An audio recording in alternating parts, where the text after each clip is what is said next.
Hey folks, welcome back to the channel, and I've got another quick tip for you today. This is a nasty fretboard. So how do you clean your fretboard and get this kind of gunk off and save these frets all at the same time? So as most of you probably already know, cleaning your fretboard and keeping it in good condition is key to the longevity of your guitar. But there are some guitars out there, like this one that came from a thrift store, that have been really abused. Somebody played it and really loved it, but they sure didn't treat it very well. Now previously on the channel you've seen me clean up a fretboard with just some steel wool and some oil, but this one is a little bit too far gone, so we're going to have to approach it in a little bit different way. So here's a few of the products I'm going to try to use today. To get most of that really heavy grime out, I'm going to rely on a straight razor blade for that. It's a single-sided razor blade, and you don't even really have to use one that's very sharp. It's just used as a scraper. I'm also going to be using a couple different kinds of oil. I like to use Old English wood cleaner and conditioner to go ahead and get a lot of the major grime off, but I also use some lemon oil treatment as a final step.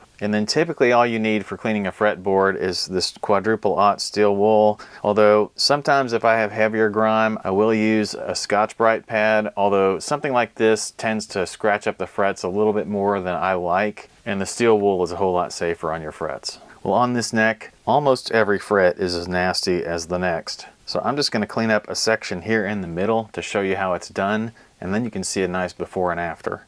So I'm going to start with a straight razor, and the key here is just to take off the gunk and not really remove much of the fretboard. If you really get into the fretboard, you're going to change your radius, and it's going to make straightening your neck with a straight edge a little bit harder. So you really do not want to remove much fretboard material if you can help it. So you can already see things are starting to change color, and I'm definitely getting a lot of material out. Now most of what I'm doing is scraping parallel to the frets in the direction of the grain. But in order to get the gunk right up next to the frets, you do have to come in with a different kind of a pass, and it's really just to kind of get up in there very lightly with the very tip of the razor blade and just pull that junk out of there. I'll sometimes use an X-Acto knife for that step because you need to not really touch much of the rosewood at all. Now if you're wondering about the plastic dots that are in most fretboards, you can scrape right over those and they'll polish up also.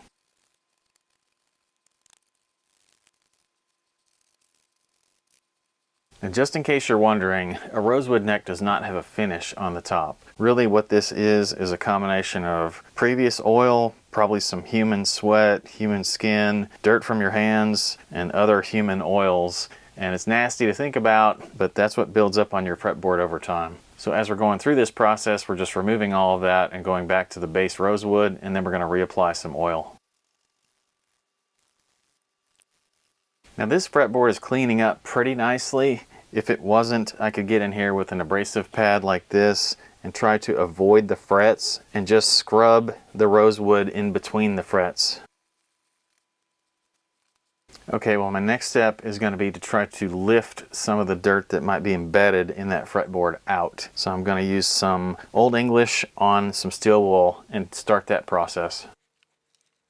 That's pretty important when you're oiling your fretboard. You don't want to apply oil straight to your fretboard. You want to put it on some sort of an applicator first.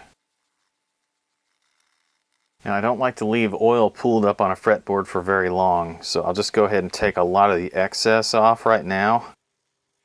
Conventional thought is if you leave that sitting on there too long, pooled up, it could raise your frets. So I like to remove it before I think the wood's going to get any kind of sponginess to it from absorbing too much oil. But even still, you can see that the oil is fairly wet. We want to let this soak in and dry, and it should raise some of the dirt back up to the surface.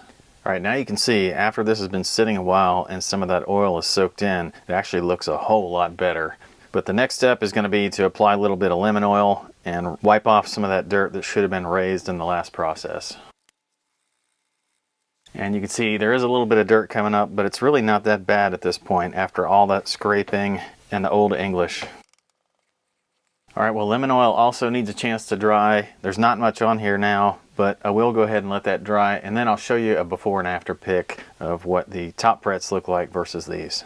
Well, as you can see, the area between the first few frets was really grimy, and when you compare that to the area between the next 4 frets, which is nice and clean, it's a huge difference. Well, I've got a lot of work ahead of me. I've still got to do the rest of these frets here, and I'm going to go ahead and do probably a level and a crown on these frets because there is a little bit more fret wear than I would like to see. But that's not part of this video today. I just wanted to show you how to get your board clean and do a basic shining of the frets with that steel wool. It's really important to keep that corrosion off your frets if you want them to last for a while. Well, I hope you liked the quick tip today, and be sure to check out the rest of the series. I appreciate all the likes and the comments. I really appreciate those subscriptions. Please be sure to check out my Amazon links, check out my Hacks Guitar Hobby Facebook group, and I'll see you guys next time.